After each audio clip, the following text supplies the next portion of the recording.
Hello students, आज का जो वीडियो हम लोग देखने वाले हैं, ये वीडियो करने वाले हैं, इसमें है इलेक्ट्रोस्टैटिक फोर्स के बारे में। जो इलेक्ट्रोस्टैटिक फोर्स के बारे में जो प्रॉपर डेफिनेशन और क्या डिपेंडेंसी जो सबसे पहले दिए, उनका नाम था सर कूलम।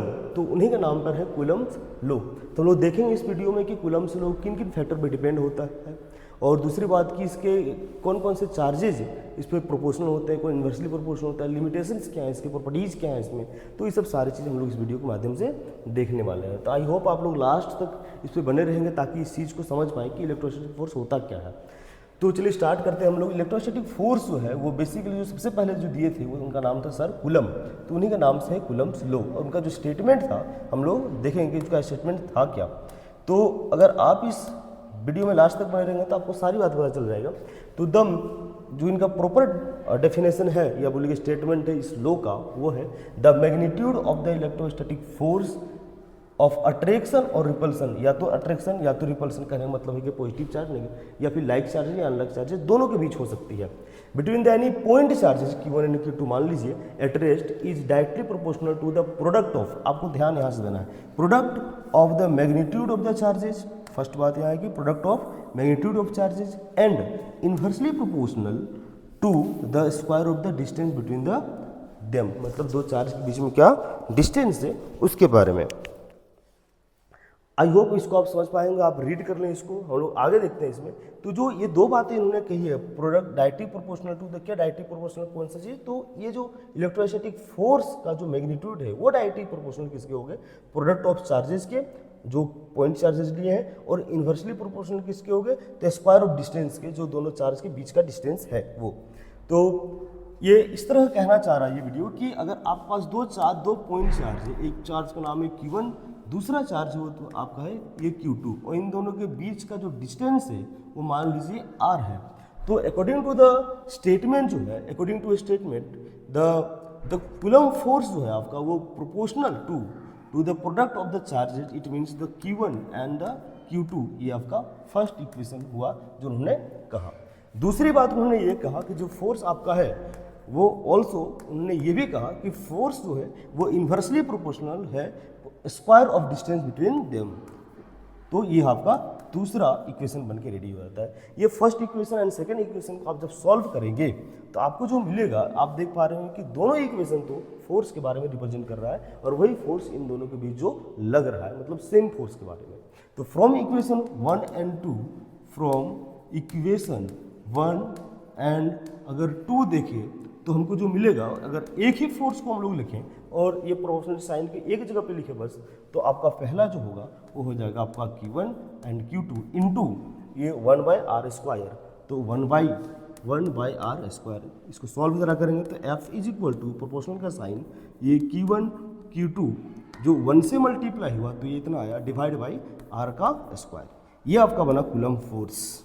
ये इस प्रोपोर्शनलिटी साइन को अगर हम लोग रिप्लेस करेंगे कांस्टेंट के साथ, तो आपका जो इक्वेशन आएगा F इज इक्वल टू ये स्मॉल के कांस्टेंट के, ये इसको बोलते हैं हम लोग इलेक्ट्रोस्टैटिक कांस्टेंट या Coulomb's constant, Q1 and Q2 by r², where आपका जो ये K है स्मॉल के ये क्या है, electrostatic force constant, electrostatic force constant, electrostatic यहाँ लिखा हुआ है, इलेक्ट्रोस्टैटिक फोर्स कांस्टेंट इसका नाम है। इसका जो अपना वैल्यू होता है वो होता है 1/4πε0 फॉर एयर के लिए। और फिर आप बताइए कि ये एप्सिलॉन नोट क्या है, तो ये एप्सिलॉन नोट जो है ये एब्सोल्यूट परमिटिविटी है, जो जब एयर के लिए होता है उसको एब्सोल्यूट परमिटिविटी बोलते हैं, बोल सकते हैं इसको कि परमिटिविटी है। परमिटिविटी क्या होता है फिर अभी डिस्कस करते हैं हम लोग। परमिटिविटी ऑफ द मीडियम, यहाँ मीडियम एयर है तो परमिटिविटी ऑफ द एयर हो जाएगा। तो हम लोग देखें कि जो इलेक्ट्रोस्टैटिक फोर्स है वो ये निकल का है F equal to K Q1 Q2 by r², और K का वैल्यू होता है स्मॉल K, ये K का वैल्यू होता है 1/4πε0। तो नेक्स्ट स्लाइड में हम लोग देखते हैं कि जो आपका जो फोर्स आया F is equal to K का वैल्यू आया 1/4πε0, और आपका आया Q1 Q2 बाई r²। ये जो बेसिक फॉर्मूला है ये दोनों भी चार्जेस के बीच का फॉर्मूला है। हमने कहा ये क्या है, आपका परमिटिविटी है। परमिटिविटी होता क्या है, परमिटिविटी वो डिग्री ऑफ इजीनेस को बताता है कि जो फोर्स कितना ईजिली दोनों चार्ज पे लगती है। मतलब Q1 Q2 पे जो फोर्स लग रहा है वो मीडियम कितना अलाउ कर रहा है दोनों को लगने के लिए फोर्स। जैसे कि मान के चलिए दोनों चार्जेस अगर एयर में है तो एयर में उसका जो फोर्स है वो दोनों मीडियम उसको ज़्यादा प्रीफर कर रहा है, ज़्यादा परमिटिविटी दे रहा है, ज़्यादा परमिशन दे रहा है फोर्स लगने के लिए, तो फोर्स ज़्यादा लगेंगी। अगर वही दो चार्ज को, पॉइंट चार्ज को पानी में डुबा देंगे तो पानी में डुबा देंगे तो पानी में डुबाने के बाद उसका मीडियम चेंज हो गया, वो वाटर मीडियम में चले आया।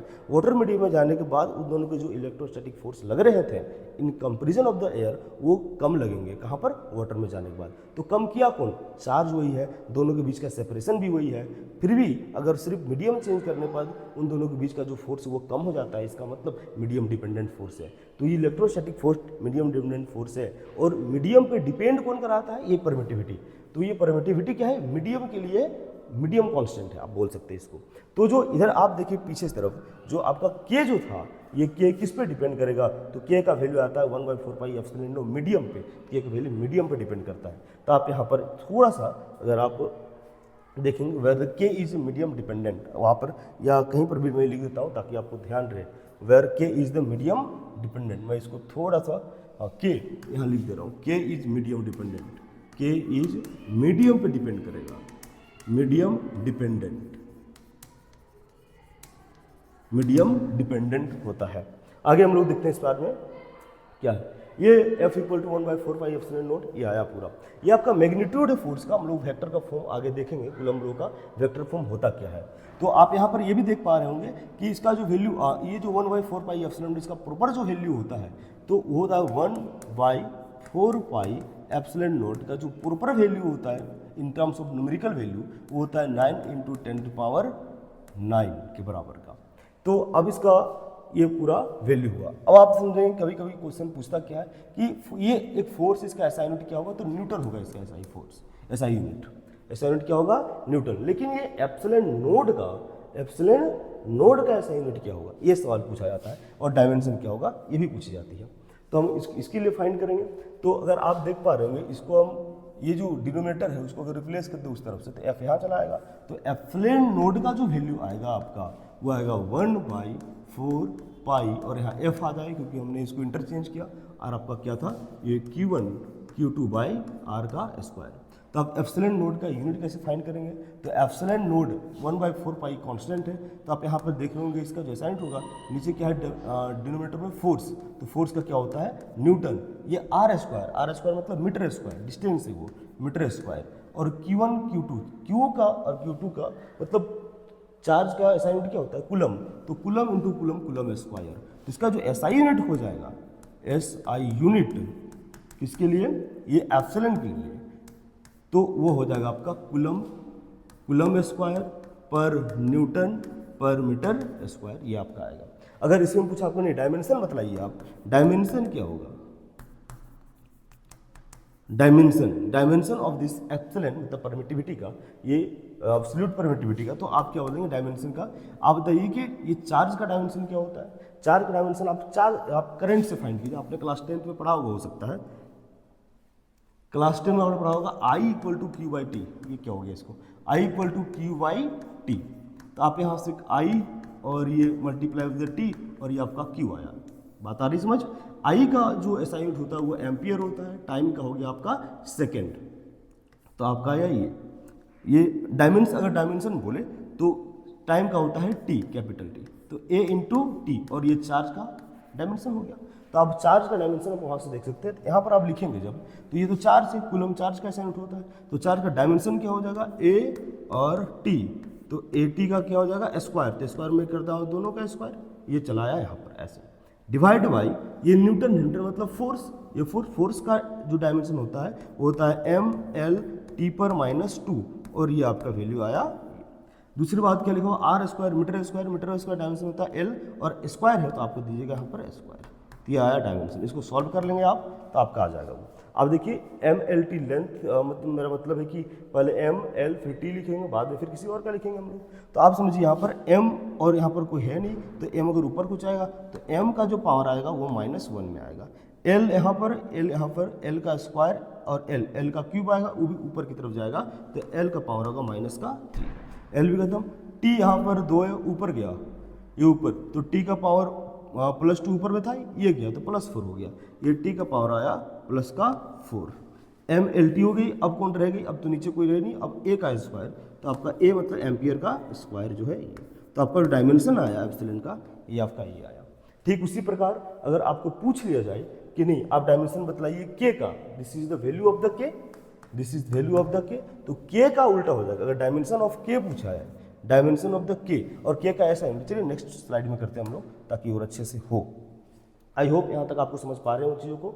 आगे अगर हम लोग देखें कि अभी हम लोग देखें फोर्स इक्वल टू जो था वो क्या था, के Q1 Q2 बाई आर का स्क्वायर। अगर हम के लिए वैल्यू फाइंड करें के, तो के आपका क्या हो जाएगा, आर स्क्वायर इधर चला आएगा, तो के इज इक्वल टू आएगा मेरा एफ आर का स्क्वायर डिवाइड बाई P1 और Q2।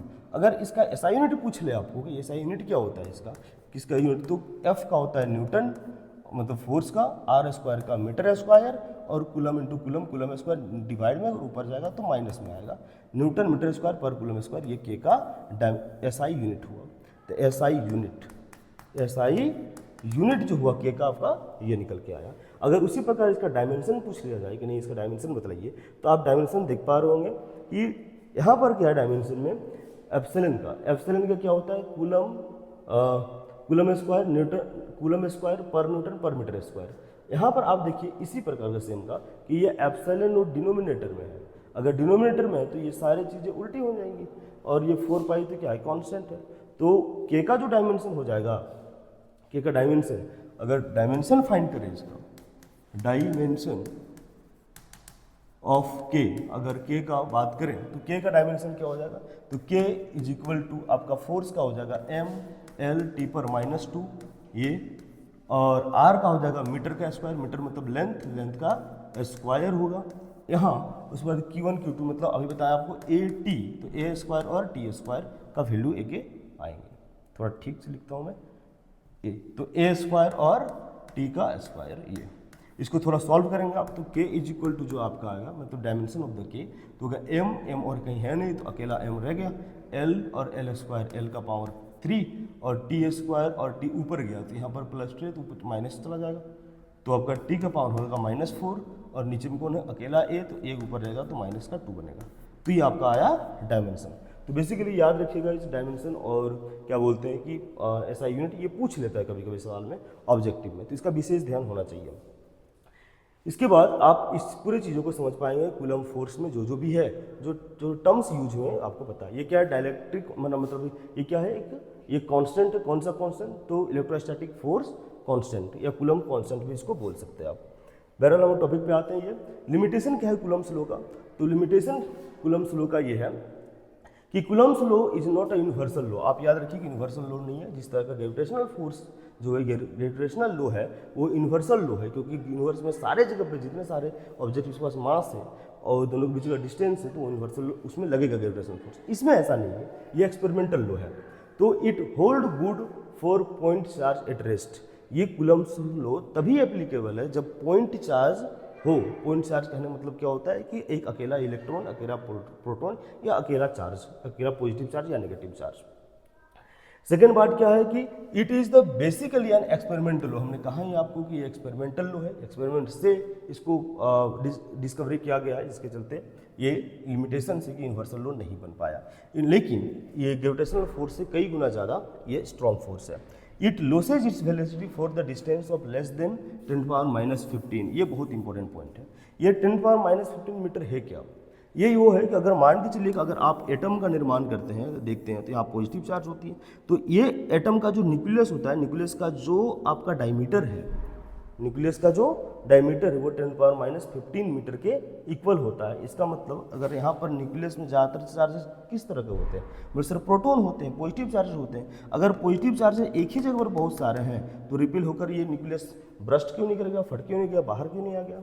इसलिए ये देखेंगे कि यहाँ पर बहुत सारे पॉजिटिव चार्ज होने के बावजूद भी रिपल्सन नहीं हो पा रहा है, इसलिए ये जो कूलम्स लॉ है न्यूक्लियस के लिए एप्लीकेबल नहीं है। इसका मतलब इससे अगर डिस्टेंस ज़्यादा होंगी तभी हो पाएगा, 10⁻⁻14 होगा, 13 होगा तभी हो पाएगा, अन्यथा ये नहीं हो पाएगा।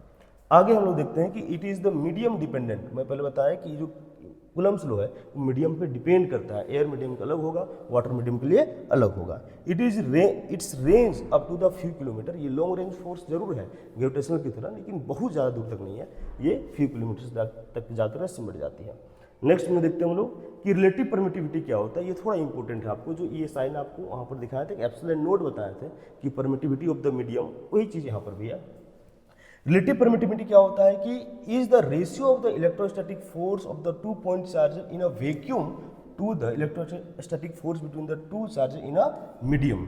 ये रेशियो है एक्चुअली क्या, electrostatic force in a vacuum पे, एयर पे कितना हो रहा है, और अगर हम कंपेरेटिवली अगर मीडियम पे ले जाएं तो मीडियम पे कितना हो रहा है। तो जो आपका ER है वो बेसिकली क्या है, रेशियो है किसका, electrostatic force in a vacuum, मैंने कूलम्ब फोर्स को बोल रहे हैं, वो वैक्यूम में हो, एयर में हो, चलिए ए लिख देता हूँ मैं, तो आपको समझ में आए, एयर के लिए, और वही अगर फोर्स कहाँ पर हो, कोई मीडियम में हो तो ये आपका है। अगर आप इसको थोड़ा सा इलेबोरेट करेंगे, खोलेंगे इसको, तो आएगा आपका कितने, 1/4 पाई। एयर के लिए होता है absolute reflective index epsilon naught, और जो Q 2 पॉइंट चार्जेस है, मैंने यहाँ पर लिखा हुआ है कि 2 पॉइंट चार्जेस, 2 पॉइंट चार्जेस कौन कौन से, जो अभी पढ़ा, Q1 और Q2, तो Q1 Q2 और दोनों के बीच का डिस्टेंस R का स्क्वायर ये रहा। दूसरा अगर मीडियम की बात करें हम, तो हो जाएगा इसका 1/4 पाई एप्सिलॉन नोड, नहीं अब यहाँ पर मीडियम आएगा, ये तो मैंने बताया कि वैक्यूम के लिए होता है, अगर मीडियम है तो यहाँ पर M लिखेंगे हम लोग। अब जो दोनों पॉइंट चार्जेस है वो होगा, चल क्यों नहीं रहा ये, Q1 Q2 बाई R का स्क्वायर। ये अब आप दोनों का रेशियो, तो आप कुछ चीज़ें कटेंगी तो काट दीजिए, तो यहाँ में से कैंसिल आउट हो जाएंगे, ये 4 पाई से 4 पाई कटा, मैंने कलर चेंज करता हूँ तो आपको साफ साफ दिखे इसमें। तो अगर आप ये कलर ले लेता हूँ, तो 4 पाई से 4 पाई, कलर चेंज हुई नहीं, ये 4 पाई से 4 पाई कटी होगी, ये Q1 Q2 से Q1 Q2 कटा होगा, R स्क्वायर से R स्क्वायर कटा होगा, तो यहाँ पर जो बचा वैल्यू आपका वो क्या रह गई मेरी वैल्यू, वो वैल्यू रह गई आपकी 1 बाई, ये तो कट जाएगी एप्सिलॉन नोड और 1 बाई एप्सिलॉन m, ये वैल्यू रहेगी। इसको अगर सॉल्व करेंगे हम तो आएगा 1 बाई, अगर प्रॉपर सॉल्व करते हैं आपको थोड़ा सा आता भी होगा इसमें आएगा, हाँ इसमें जब सॉल्व करेंगे तो नीचे चला जाएगा एप्सिलॉन नोड, ये रहेगा, इसको सॉल्व करेंगे तो ऊपर आएगा एप्सिलॉन m। ये तो आपका जो रेशियो आया बेसिकली रिलेटिव परमिटिविटी का, तो ER एप्सिलॉन R मतलब relative permittivity, epsilon m medium and epsilon node मतलब आपका वैक्यूम के केस में ये आया। इसी को हम लोग क्या बोलते हैं, ये जो FA/m है, इसको हम लोग बेसिकली डाइलेक्ट्रिक कांस्टेंट भी बोलते हैं। डाइलेक्ट्रिक कांस्टेंट के कैपिटल K से रिप्रेजेंट करते हैं, बिल्कुल यही सब कुछ सेम टू होता है, लेकिन इसको बोलते भी है डाइलेक्ट्रिक कांस्टेंट। कहने का मतलब क्या हुआ, ये आपका आ चुका है ये इक्वेशन। अगर आप मीडियम के लिए फाइंड करें फॉर मीडियम, तो मैं चलिए आगे नेक्स्ट स्लाइड में लिखता हूँ। फॉर मीडियम अगर देखें कि कोई अगर मीडियम है, फॉर एनी मीडियम, तो एप्सिलॉन m का जो वैल्यू हो जाएगा वो क्या आएगा, जो हमने इधर से सीखी है, हमने क्या सीखी, एप्सिलॉन r जो है is equal to epsilon m by epsilon naught. तो हम लोग सीखे भी कि epsilon r relative permittivity is the epsilon m by epsilon naught. तो इधर को जाएगी तो एप्सिलॉन m निकल के आएगा आपका ER और E नोड, ये वैल्यू आपकी निकल के आई। बात आ रही समझ में, ठीक है जी। अब मैं बताता हूँ कि अगर मान लीजिए रिलेटिव परमिटिविटी जो होती है फॉर एयर के लिए, जो म्यू एप्सिलॉन R जो है फॉर एयर के लिए कितनी होगी भैया, 1 होती है। यही एप्सिलॉन R जो होती है फॉर वाटर के लिए कितनी होती है, फॉर वाटर के लिए 20 डिग्री सेल्सियस, याद रखेंगे, तो इसके लिए होती है वैल्यू 80 के करीब।